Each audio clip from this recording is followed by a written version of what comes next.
whether you're a general manager of a car dealership or a general manager of a football team.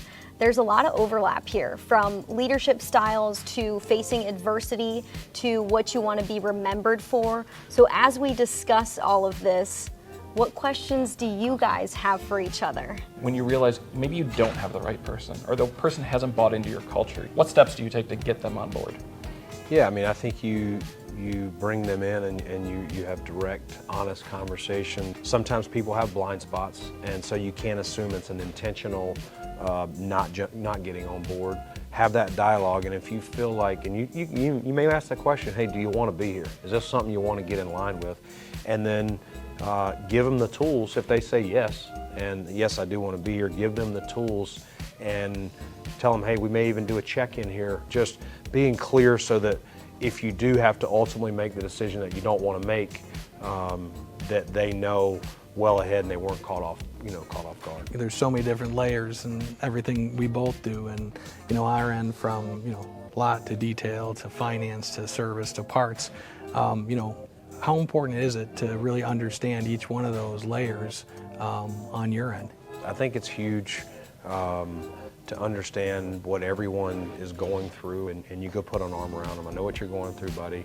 I was there, and versus someone who's just plopped in at a high ranking, and they're going, man, he doesn't know what I'm going through.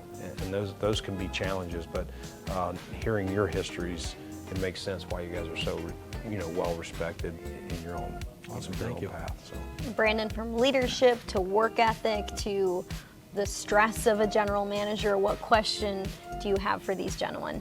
We always have people on our staffs that are competing, like we were talking about, competing to be good at their job, to ultimately ascend, and they want to grow into our jobs, or maybe at our team or another team.